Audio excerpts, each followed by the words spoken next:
ऋषियों ने बोला, प्रभो, अग्नि यज्ञ, देव यज्ञ, ब्रह्म यज्ञ, गुरु पूजा एवं ब्रह्म तृप्ति का हमारे समक्ष क्रमशः वर्णन करने की कृपा करे।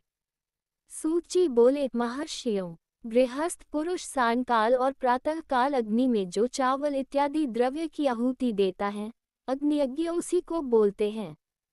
जो ब्रह्मचर्य आश्रम में स्थित हैं, उन ब्रह्मचारियों के लिए समिधा का आधान ही अग्नि यज्ञ है। वे समिधा के ही अग्नि में हवन करें।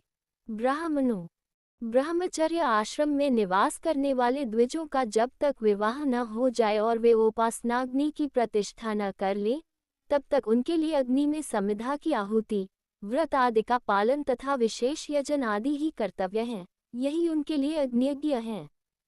द्विजों, जिन्होंने बाह्य अग्नि को विसर्जित कर अपने आत्मा में ही अग्नि का आरोपण कर लिया है, ऐसे वानप्रस्थियों और सन्यासियों के लिए यही हवन अग्नियज्ञ है कि ये विहित समय पर हित कर परिमित और पवित्र अन्न का भोजन ग्रहण कर लें। ब्राह्मणों, सायंकाल अग्नि के लिए दी हुई आहुति संपत्ति प्रदायक होती है, ऐसा जानना चाहिए, और प्रातःकाल सूर्यदेव को दी हुई आहुति आयु की वृद्धि करने वाली होती है। ये बात अच्छी तरह समझनी चाहिए। दिन में अग्निदेव सूर्य में ही प्रविष्ट हो जाते हैं, अतः प्रातःकाल सूर्य को दी हुई आहुति भी अग्नियज्ञ के ही अंतर्गत है। इस प्रकार यह अग्नियज्ञ का वर्णन किया गया। इंद्र आदि सभी देवताओं के उद्देश्य से आहुति जो अग्नि में दी जाती है, उसे देवयज्ञ समझना चाहिए। स्थालीपाक इत्यादि यज्ञों को देवयज्ञ मानना चाहिए। लौकिक अग्नि में प्रतिष्ठित जो चूड़ाकरण आदि संस्कार निमित्तक हवन कर्म है, उन्हें भी देवयज्ञ के ही अंतर्गत जानना चाहिए। अब ब्रह्मयज्ञ का वर्णन सुनो। द्विज को चाहिए कि वह देवताओं की तृप्ति के लिए निरंतर ब्रह्मयज्ञ करे। वेदों का जो नित्य अध्ययन या स्वाध्याय होता है, उसको ब्रह्मयज्ञ कहा गया है। ब्रह्मयज्ञ प्रातः नित्य कर्म के अनंतर सायंकाल तक किया जा सकता है। उसके बाद रात्रि में इसका विधान नहीं है। अग्नि के बिना देवयज्ञ कैसे संपन्न होता है, इसका तुम लोग श्रद्धा और आदरपूर्वक सुनो। सृष्टि के आरंभ में सर्वज्ञ, दयालु और सर्वसमर्थ महादेव जी ने समस्त लोगों के उपकार के लिए वारों की कल्पना की। ये भगवान शिव संसार रूपी रोग को दूर करने के लिए वैद्य हैं। सबके ज्ञाता तथा औषध है समस्त औषधों के भी। उन भगवान ने पहले अपने वार की कल्पना की, जो आरोग्य प्रदायक हैं। तत्पश्चात वार बनाया अपनी माया शक्ति का, जो संपत्ति प्रदान करने वाला है। जन्म काल में दुर्गतिग्रस्त बालक की रक्षा हेतु उन्होंने कुमार के वार की कल्पना की। तत्पश्चात सर्व समर्थ महादेव जी ने लोकरक्षक भगवान विष्णु का वार बनाया। ये वार आलस्य और पाप की निवृत्ति तथा समस्त लोगों का हित करने की इच्छा से बनाया गया। इसके बाद सभी की पुष्टि और रक्षा के लिए स्वामी भगवान शिव ने आयु कर्ता त्रिलोक का स्रष्टा परमेष्ठी ब्रह्मा का आयुष्कारक वार बनाया, जिससे समस्त जगत के आयुष्य की सिद्धि हो सके।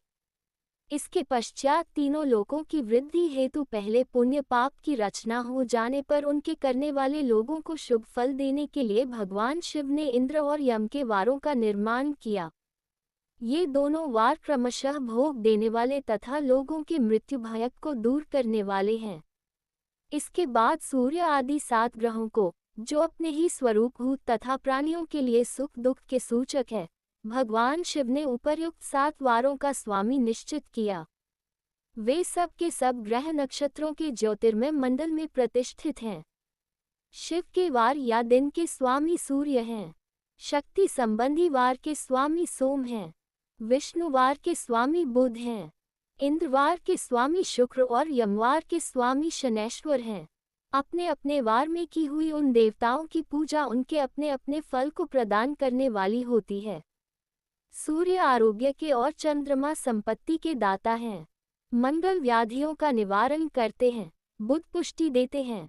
बृहस्पति आयुवर्धक हैं। शुक्र भोग देते हैं और शनैश्वर मृत्यु का निवारण करते हैं।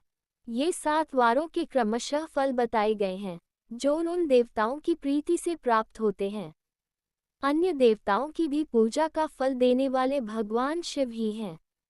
देवताओं को प्रसन्न करने के लिए पूजा की 5 प्रकार की ही पद्धति बनाई गई। पहला प्रकार उन देवताओं के मंत्रों का जप है। दूसरा उनके लिए होम करना, दान करना। तीसरा तथा चौथा प्रकार तप करना है। तथा पांचवा प्रकार किसी वेदी पर प्रतिमा में, अग्नि में अथवा ब्राह्मण के शरीर में आराध्य देवता की भावना करके 16 उपचारों से उनकी पूजा या आराधना करना है। इनमें पूजा के उत्तरोत्तर आधार श्रेष्ठ हैं। पूर्व के अभाव में उत्तरोत्तर आधार का अवलंबन करना चाहिए। दोनों नेत्रों तथा मस्तक के रोग में एवं कुष्ठ रोग की शांति हेतु भगवान सूर्य की पूजा करके ब्राह्मणों को भोजन कराए। तदनंतर 1 दिन, 1 मास, 1 वर्ष अथवा 3 वर्ष तक लगातार ऐसा साधन करना चाहिए। इससे यदि प्रबल प्रारब्ध का निर्माण हो जाए तो रोग एवं जरा आदि रोगों का नाश हो जाता है। इष्टदेव के नाम मंत्रों का जप आदि साधन वार आदि के अनुसार फल देते हैं। रविवार को सूर्य देव के लिए, अन्य देवताओं के लिए तथा ब्राह्मणों के लिए विशिष्ट वस्तु अर्पित करे। ये साधन विशिष्ट फल देने वाला होता है तथा इसके प्रभाव से विशेष रूप से पापों की शांति प्राप्त होती है। सोमवार को विद्वान पुरुष संपत्ति की प्राप्ति के सपत्निक ब्राह्मणों को घृतपक अन्न का भोजन कराए। मंगलवार को काली आदि की पूजा करे तथा उड़द, मूंग एवं अदरक की दाल आदि से युक्त अन्न ब्राह्मणों को भोजन कराए। इससे रोगों की शांति मिलती है। बुधवार को विद्वान पुरुष दधियुक्त अन्न से भगवान विष्णु का पूजन करे। ऐसा करने से सदा पुत्र, मित्र और कलत्र आदि की पुष्टि होती है। गुरुवार को देवताओं की पुष्टि के लिए वस्त्र, यज्ञोपवीत तथा घृत मिश्रित खीर से यजन पूजन करे। इससे दीर्घायु की प्राप्ति होती है। भोगों की प्राप्ति के लिए शुक्रवार को एकाग्रचित होकर देवताओं का पूजन करे और ब्राह्मणों की तृप्ति के लिए शतरस युक्त अन्न दान दे। इसी प्रकार स्त्रियों की प्रसन्नता के लिए सुंदर वस्त्र आदि का विधान करे। शनैश्वर अपमृत्यु का निवारण करने वाला है। उस दिन बुद्धिमान पुरुष रुद्र आदि की पूजा करे। तिल के होम से, दान से देवताओं को संतुष्ट करके ब्राह्मणों को तिल मिश्रित अन्न भोजन प्रदान करे। जो इस तरह देवताओं की पूजा करेगा वह आरोग्य आदि फल का भागी होगा। देवताओं के नित्य पूजन, विशेष पूजन, स्नान, दान, जप, होम तथा ब्राह्मण तर्पण आदि में एवं रवि आदि बारों में विशेष तिथि और नक्षत्रों का योग प्राप्त होने पर विभिन्न देवताओं के पूजन में सर्वज्ञ जगदीश्वर भगवान शिव ही उन देवताओं के रूप में पूजित हो सभी लोगों को आरोग्य इत्यादि फल प्रदान करते हैं। उन लोगों को आरोग्य आदि फल देते हैं जो देश, काल, पात्र, द्रव्य, श्रद्धा एवं लोक के अनुसार उनके तारतम्य क्रम का ध्यान रखते हुए महादेव जी आराधना करते हैं। शुभ मांगलिक कर्म के आरंभ में और अशुभ अंत्येष्टि आदि कर्म के अंत में तथा जन्म नक्षत्रों के आने पर गृहस्थ पुरुष अपने घर में आरोग्य आदि की समृद्धि के लिए सूर्य आदि ग्रहों का पूजन करे। इससे सिद्ध है कि देवताओं का यजन संपूर्ण अभीष्ट वस्तुओं का दायक है। ब्राह्मणों का देवयजन कर्म वैदिक मंत्र के साथ होना चाहिए। शूद्र आदि दूसरों का देवयज्ञ तांत्रिक विधि से करना चाहिए।